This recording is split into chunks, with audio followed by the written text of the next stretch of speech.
Hey guys, Greg here with Florida Crusader. Glad to be with you today. Just wanted to make a quick video wrapping up Plato's Republic and taking a look at the differences between Plato's idea of a republic and the republic system that exists in the United States today. So, the United States government is officially categorized as a democratic republic. This idea of the Greek Republic comes from Plato's masterwork, The Republic. So, looking at 5 key elements today that distinguish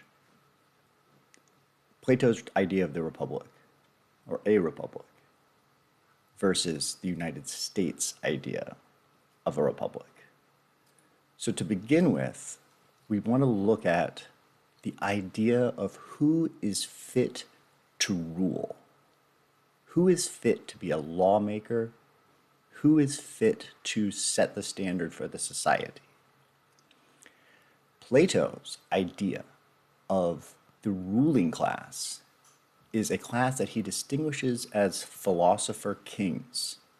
And these are leaders who are trained from an early age in philosophy, ethics, and truth. So, leaders that are innately capable of philosophy, of deep thinking. They rule due to the standard of being the wisest and most rational of the populace. People who are ordained to be leaders.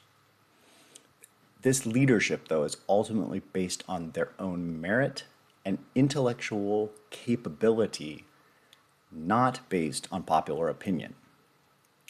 Comparing this to a democratic republic, the democratic republican system is a system based on elected officials.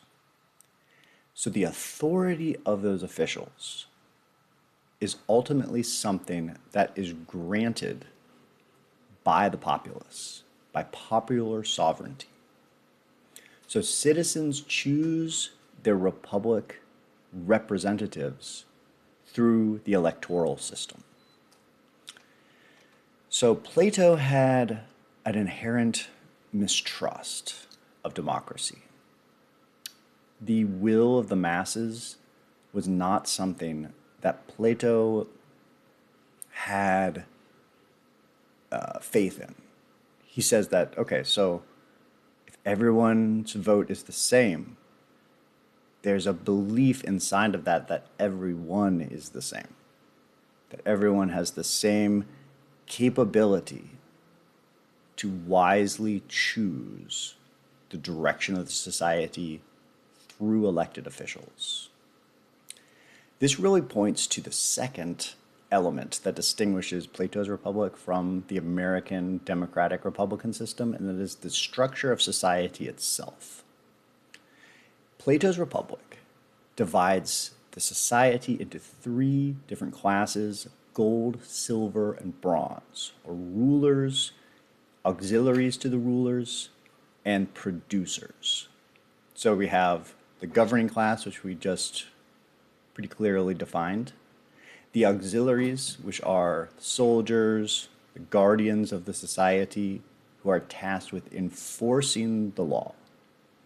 And then the producers, the people that are running the shops, growing the food, raising cattle, doing things that benefit the society through commerce. The US has a distinctly different understanding of the proper role of individuals in the society. So in the US, the idea of assigning a social class is shunned.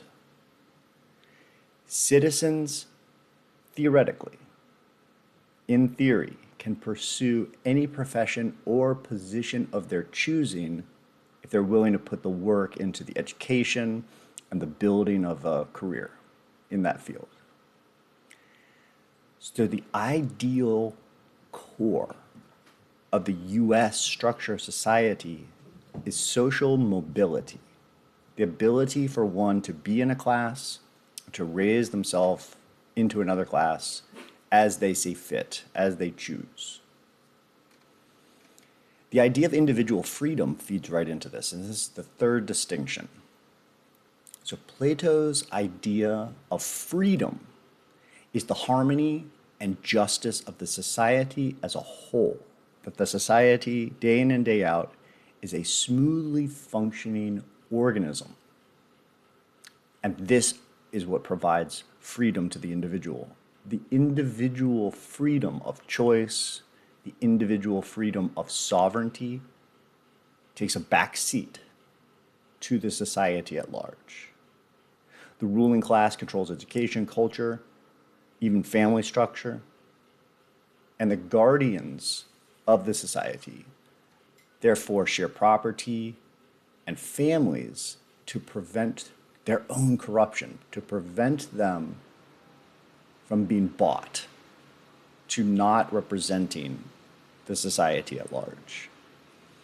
The US system is going to emphasize individual rights and freedoms, and the freedom of speech, religion, and property ownership are the primary definitions of what freedom encompasses. The freedom to say, to pray, to own as one chooses. This is the idea of freedom that philosophers like John Locke and the early American revolutionary thinkers were very much focused on. We've spoke about this at length in another video on Plato, but the concept of justice is the fourth distinction. And as we mentioned in that video, and if you have not seen it, you can go into my Plato series, and there's an entire section on justice. Justice means performing the role, the individual performing the role that they are suited to fulfill.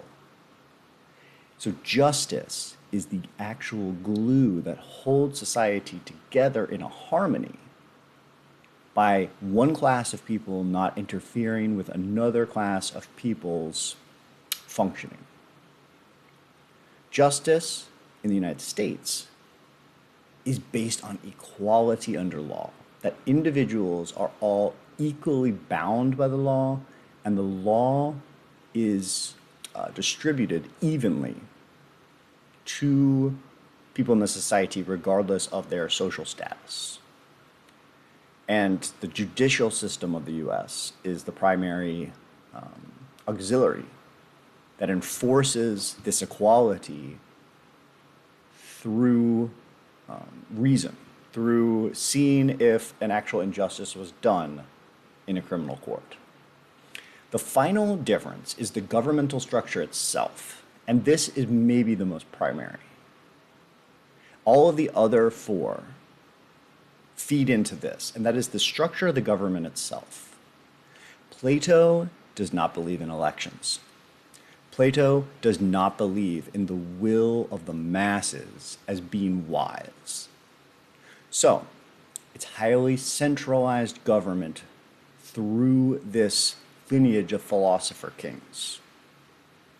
The United States is separated into three branches of government: the judicial, the electoral, and the legislative. And these three are meant to have a balance of power so that not only are the officials elected, and the officials are given their place by the will of the populace, but more so that in the government there is a self-vetting that is constantly going on, which ideally prevents corruption. So Plato's idea of a republic is a society that is prioritizing wisdom and order, having the most knowledgeable of the populace be the ones that rule and set the standard. The United States prioritizes freedom and participation in the electoral process, which then puts the onus of the direction of the society on the populace themselves. Now, these theoretical differences are one thing, and I think that this is a very interesting, this is interesting in and of itself. But what is even more interesting is when you add in the capital element to democratic republicanism. The major criticism of the structure of the society is what is known as plutocracy, or a conjoining of successful people who then use electoral prowess to reinforce their status in society and exclude others from that inner circle of being able to access that same level of control over the government. Let me know your thoughts about this, because I think it's super interesting when we say we live in a republic, the differences between not only a democratic republic and Plato's idea of a republic, but the difference between the vast gap between Plato's idea of a republic and a plutocratic democratic republic. Let me know your thoughts. Thank you so much for tuning in. Do know that we're coming out with a new video series this very week. So stay tuned, and I'm really glad to be back from travels and be back with you here. Take care. I'll see you again in the next video.